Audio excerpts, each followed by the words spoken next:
Hi, everyone, and welcome to CF Teaching Day. My name is Rachel Mandell. I am currently the registered nurse over in the Adult CF Center, and today I am going to be talking about the impact of cannabis on respiratory health in our CF population. So the question at hand, do be or don't be? So we will move right into the introduction on cannabis use. So cannabis has become increasingly prevalent in society, especially following its recent legality in certain states, one of them being New York State. Understanding its impact on health, especially concerning respiratory conditions like CF, is essential as consumption levels continue to rise. Some reported reasons for use that have been shown are anxiety, insomnia, pain, appetite stimulation, and then just in social settings. Some facts about cannabis. So there are different compounds of cannabis, one of which, and the most prevalent that we see being used, is THC. So this is considered psychoactive. That's that high that people experience, with effects on vomiting, appetite, as well as pain. This affects the nervous system and also contributes to cognition and sensory outcomes.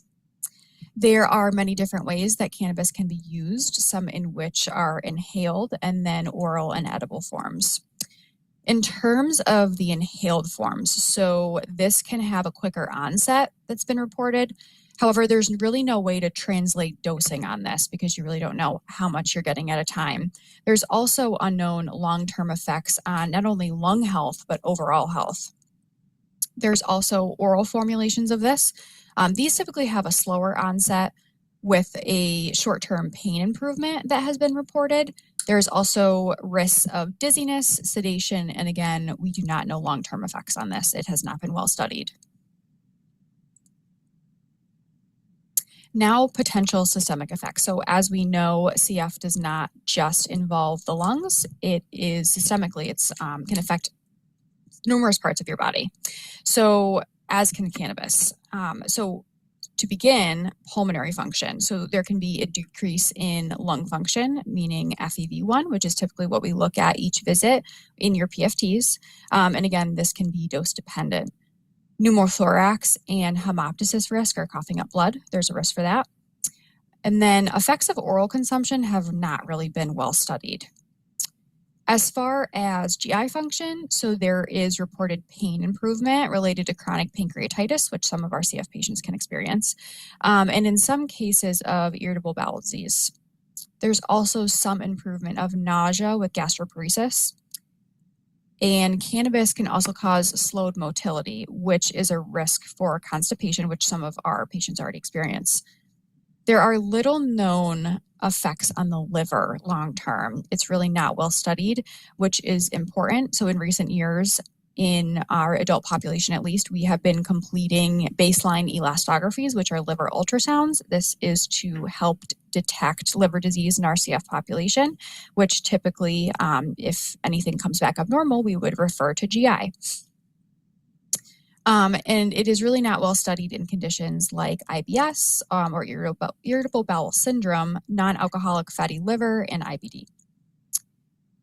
In terms of endocrine functions, so it can significantly influence the hypothalamic pituitary adrenal axis, the thyroid, and gonadal function. There are decreased thyroid hormone levels as well that can be associated with this. And there's also an increased risk of development of diabetes, which is huge. As we know, there is CF-related diabetes. And so this is something that, we should consider. Increase in fracture risk, and then variable changes in lipid levels and triglycerides. Now, weeding through the risks and benefits. So the medical benefits of cannabis use, so these are known medical benefits with substantial evidence in certain reports. And cannabis has been used for pain, anorexia and cachexia syndromes, nausea and vomiting, as well as multiple sclerosis. Health risks with cannabis use. So this involves increased central airway resistance, lung hyperinflation, and inflammation with smoking. Another is called EVALI, or this is the e-cigarette or vaping product use associated lung injury.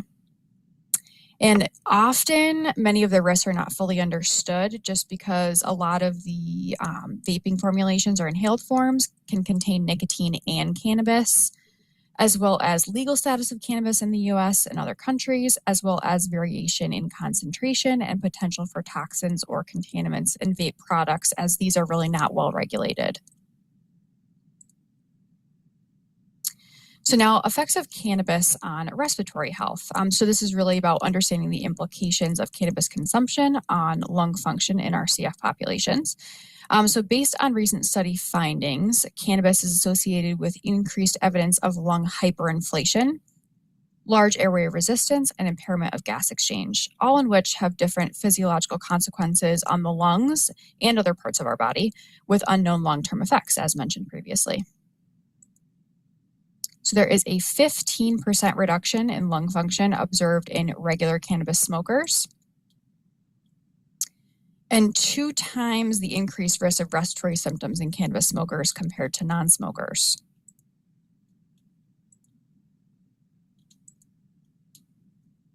Now discussing pharmaceutical considerations.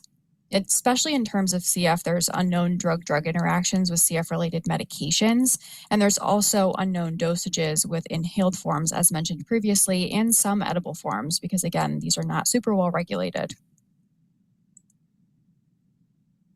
Now moving on to public health implications. So this is really addressing the impact of cannabis use on lung health and also informing public policy, which is going to be a critical component here. So to the topic at hand, do be or don't be?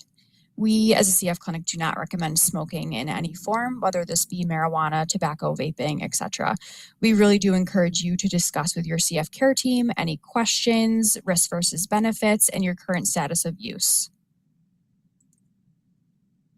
In terms of healthcare provider recommendations, healthcare providers are really encouraged to address and discuss cannabis use with patients and assess lung health regularly, and this can really be a continued conversation at every visit. Many patients get the misconception that now that marijuana is legalized in certain states, that it is safe and well regulated, but this is really not the case.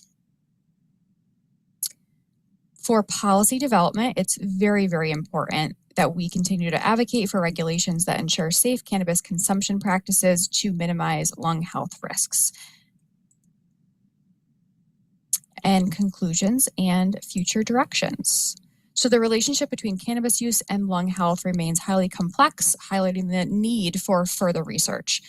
Future studies should really focus on the long-term effects of cannabis on respiratory function in lung diseases and CF as well, and the comparative risks associated with different consumption methods. Again, we continue to encourage open and honest communications with your CF care team on use of marijuana, risks, benefits, and overall effects on your lung health.